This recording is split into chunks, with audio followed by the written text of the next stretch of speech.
Ya, Assalamualaikum warahmatullahi wabarakatuh. Selamat pagi, semangat pagi teman-teman. Oke, hari ini kita akan belajar tentang relasi antar himpunan. Kemarin kita sudah belajar pengertian himpunan, kemudian operasinya. Nah, kali ini kita akan belajar tentang relasi antar himpunan. Apa saja relasinya? Yang pertama adalah himpunan sama. Nah, kemarin juga sudah kita bahas ya himpunan sama. Apa itu himpunan sama? Himpunan sama itu berarti A sama dengan B. A sama dengan B itu jika dan hanya jika untuk setiap X, jika X anggota A, jika dan hanya jika, A sama dengan B jika dan hanya jika untuk setiap X, X anggota A jika dan hanya jika X anggota B. Nah, jadi A itu akan sama dengan B apabila dia ada di A, juga di B juga di A. Jadi ini ekivalen, tandanya adalah jika dan hanya jika. Kemudian selanjutnya adalah subhimpunan atau himpunan termuat. Nah, ini agak beda dengan himpunan bagian kemarin. Kalau himpunan bagian kemarin hanya di sini. Untuk semua X, X anggota A maka X anggota B. Jadi dia anggota A dan juga anggota B. Nah, ketika seperti ini ada kemungkinan dia A sama dengan B. Kalau semua anggotanya A nanti ada di B dan ternyata sebaliknya B juga ada di A, maka dia akan jadi A sama dengan B. Ada kemungkinan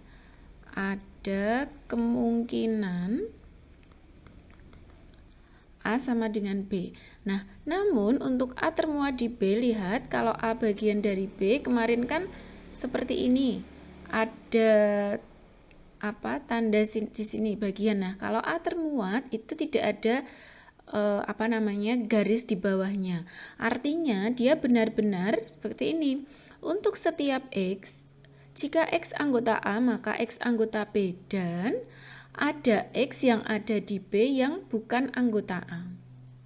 Nah, kalau kita gambarkan di diagram Venn, berarti dia itu A, ada di B, kemudian ada B yang bukan anggota A. Jadi seperti ini.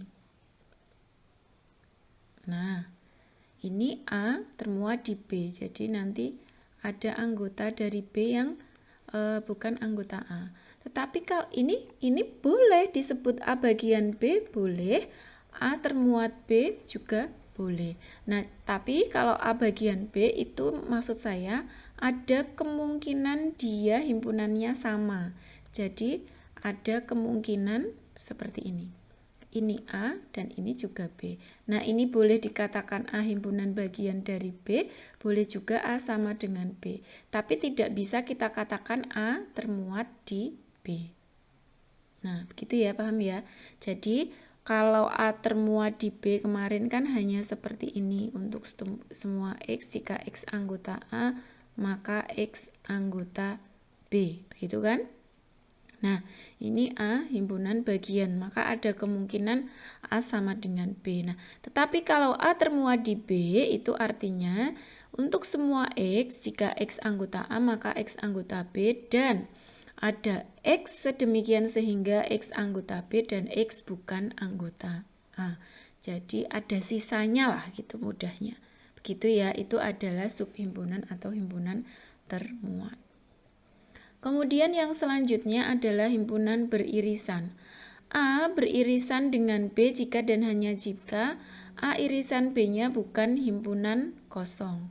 Jadi kalau digambarkan di diagram Venn itu dia seperti ini. Ini adalah himpunan beririsan. Jadi ini bukan himpunan kosong, ada isinya. Itu adalah himpunan beririsan.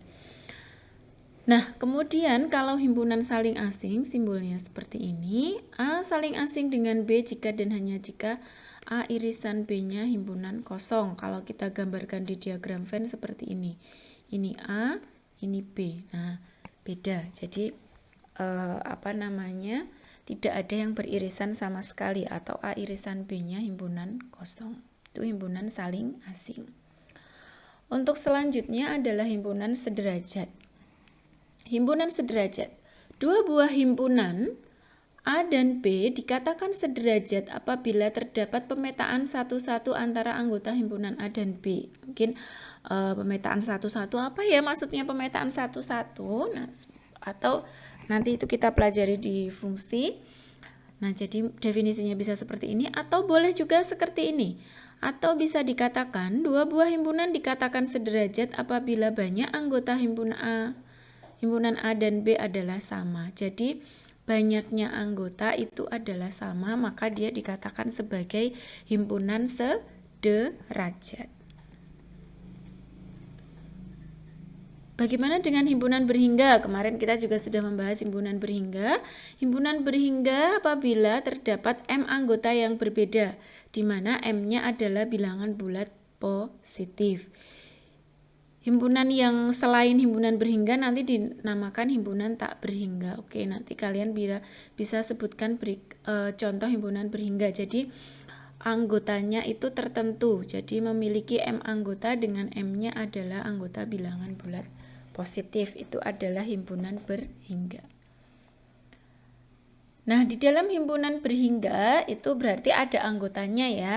Nah, biasanya kalau anggota himpunan itu anggota himpunan A maka ditulisnya sebagai NA. Misalkan anggota himpunan A sebanyak 3. Nah, itu kalau A-nya adalah 1, 2, 3, maka NA-nya adalah 3. Jadi banyaknya anggota himpunan. Nah, apabila A dan B adalah himpunan berhingga dan saling asing, maka NA gabungan B banyaknya anggota A digabung dengan B itu adalah banyaknya anggota A ditambah dengan anggota B.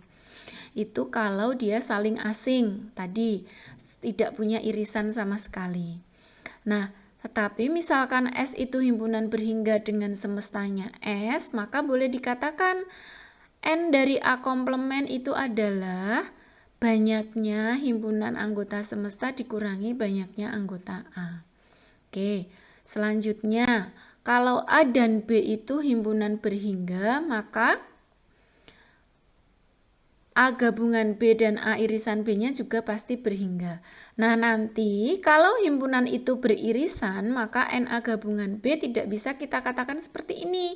Tetapi kita buat NA gabungan B adalah banyaknya anggota A ditambah banyaknya anggota B dikurangi banyaknya anggota A irisan B.